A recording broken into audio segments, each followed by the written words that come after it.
সংযুক্ত আরব আমিরাতে প্রায় 50 কোটি টাকার লটারি জিতলেন আমিরাত প্রবাসী বাংলাদেশি নূর মিয়া।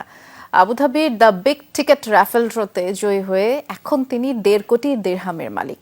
বেশ কয়েকজন প্রবাসী বাংলাদেশি একসাথে হয়ে নূর মিয়ার নামে 3টি টিকিট কেনেন, আর তাতেই হয়েছে বাজিমাত। সংযুক্ত আরব আমিরাত থেকে সহকর্মী মেহেদি রুবেলের পাঠানো তথ্য ও চিত্রে বিস্তারিত দেখব।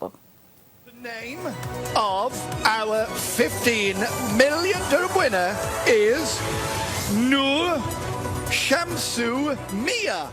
আবুধাবির বিগ টিকিট লটারির মাহেন্দ্র খন মুহূর্তেই বদলে যায় কয়েকজনের ভাগ্য। সে তালিকায় আছেন আমিরাত প্রবাসী বাংলাদেশি নূর মিয়ার নামও। লটারি জিতে 1-2 টাকা নয়, রীতিমতো 1.5 কোটি দিরহাম জিতেছেন তিনি, যা বাংলাদেশি মুদ্রায় প্রায় 50 কোটি টাকা। সবসময় দেওয়াটা তুলে রাত 7টা বাজে এই গতকালকে তুলছে 3টায়। ওই সময় আমি সেরকম প্রস্তুত ছিলাম না।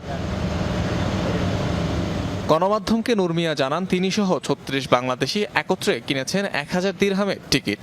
গেল কয়েক বছর ধরে তারা গ্রুপ ভিত্তিক কিনে থাকেন লটারির টিকিট। এবার কেনা হয় নূর মিয়ার নামে, তাই পুরস্কারের অর্থ ভাগাভাগি করে নেবেন নিজেদের মাঝে।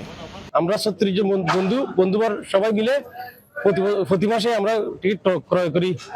এখন এই মাসেও ক্রয় করছি, ভাগ্যক্রমে আমার নাম দিছে, আমার নামে মিলে গেছে 15 মিলিয়ন। নসিবটা আসলে মহান সৃষ্টিকর্তার উপরেই। এখন আর এমন কোন অনুভূতি নেই কিছু ব্যবসা যেখানে করবো। সবচেয়ে বড় মানে খুশি লাগতেছে, যেগুলো আমরা 34 জন বেশি 34 জনের ভাই ব্রাদার্স, মানে একই সবসময় একই সাথে চলাফেরা করি যে এরকম। প্রতি মাসেই অনুষ্ঠিত হয় বিগ টিকিট লটারির রাফেল ড্র, যাতে পুরস্কার স্বরূপ মিলিয়ন দিরহামের পাশাপাশি থাকে নামি দামি গাড়ি জেতার সুযোগ। অনিক রহমান, যমুনা নিউজ।